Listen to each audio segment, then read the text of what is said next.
আইন শৃঙ্খলা রক্ষায় প্রথাগত গণ্ডি পেরিয়ে পুলিশ এবার সরাসরি মানুষের দুয়ারে। সোমবার থেকে বাঁকুড়া জেলা পুলিশের উদ্যোগে প্রতিটি থানা এলাকায় শুরু হলো আপনার পাড়ায় আমরা কর্মসূচি। স্থানীয় পঞ্চায়েতের সহযোগিতায় পুলিশ আধিকারিকরা নিজেরাই উপস্থিত থাকছেন পাড়ায় পাড়ায়। মানুষের দীর্ঘদিনের ছোট বড় নানা অভিযোগ নথিবদ্ধ করছে তারা। ইন্দিরা আবাস যোজনার জন্য ঘর পাওয়া যায়নি, তার জন্য আমি আবেদন করলাম। তাই মাদার লিস্টে বর্তমানে নাম ছিল, এই লিস্টে থাকেনি, তার জন্য আমি এইখানে ফর্ম জমা করলাম। এই আইসি রানীবান থানা থেকে এসেছে। যদি ঘর যাহাতে পায় তাহলে ধন্যবাদ। এখানে মানুষের যে অসুবিধাগুলো হচ্ছে সেগুলোরই কেমন চলছে। কি কি অসুবিধা মানে মনে হচ্ছে যে এমনি প্রকল্পগুলো যে মমতা বন্দ্যোপাধ্যায় চালু করছে সেই প্রকল্পগুলোর মধ্যেও যদি কিছু অসুবিধা হয়ে থাকে, এই মনে করো লক্ষ্মীর ভাণ্ডার, তারপরে এই আবাস যোজনা দিয়ে, তারপরে কারো রেশনের মানে পাচ্ছে না আর কি, তারপরে জল, টাইম কলের জল, পিএইচ, আর এরকম নানা রকম অসুবিধা আছে।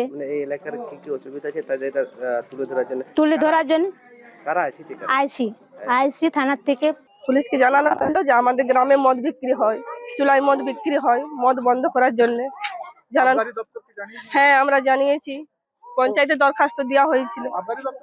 হ্যাঁ, জানানো হয়েছিল, কিন্তু এসেও ছিল, দুদিন বন্ধ ছিল, মদ বন্ধ ছিল, আবার সেরকম চালু হয়ে গেছে মদ।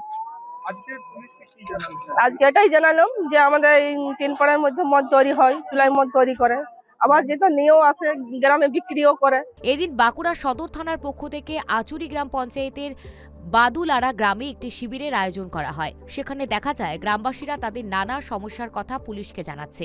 আচুরি গ্রাম পঞ্চায়েতের প্রধান তারিফ হোসেন খানের দাবি, প্রকল্পের মাধ্যমে পুলিশের প্রতি সাধারণ মানুষের দীর্ঘদিনের ভয় ও দুরন্ত দূর হচ্ছে। যে বাঁকুড়া সদর থানা থেকে আজ আমাদের এখানে গ্রামে চলো একটা কার্যক্রম ওনারা করছেন আচুর গ্রাম পঞ্চায়েতের সঙ্গে নিয়ে, আচুর গ্রাম পঞ্চায়েতের সঙ্গে নিয়ে। এখানে মূলত দুটো উদ্দেশ্য আমাদের সাধিত হচ্ছে। এক নম্বর হচ্ছে পুলিশের প্রতি যে ভীতি প্রদর্শন সাধারণ মানুষের মধ্যে, সাধারণত গ্রামের মানুষের যে পুলিশ এখানে কিন্তু এটা ওনারা এসে দেখছেন একটা পুলিশের সঙ্গে বন্ধুত্বপূর্ণ সহাবস্থান করে একটা নিজেদের সুবিধা অসুবিধাগুলো, সুযোগ সুবিধাগুলো ওনাদের মাধ্যমে ঊর্ধ্বতন কর্তৃপক্ষকে তুলে ধরছেন। এটা দেখে খুব ভালো লাগছে।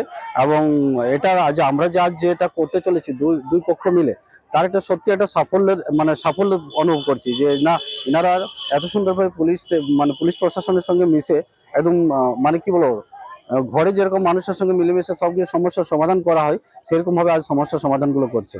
তবে পুলিশের এই ভূমিকা নিয়ে কড়া সমালোচনা শুরু করেছে গেরুয়া শিবির। বাঁকুড়ার বিজেপি বিধায়ক নীলাদ্রি শেখর দানার প্রশ্ন, যাদের কাজ আইন শৃঙ্খলা রক্ষা করা, তাদের নিয়ে কেন প্রশাসনিক অভিযোগ শোনার কাজ করানো হচ্ছে? ভোটের আগে এটা কি কেবলই রাজনৈতিক কৌশল? যে পরিষেবার কথা বলার জন্য ক্যাম্প করা হয়েছে, সেখানে পুলিশকে যেতে হবে কেন? পুলিশ সেখানে যাবে কেন? থানার থেকে ছেড়ে পুলিশের ডিউটি তো থানা। এবং জনগণের যেখানে যেখানে সুবিধা অসুবিধা আছে সেখানে তারা থানার থেকে বেরিয়ে সেই জিনিস তারা দেখভাল করবেন এবং ল অ্যান্ড অর্ডার মেনটেন করবেন। এটাই হচ্ছে পুলিশের মূলত কাজ।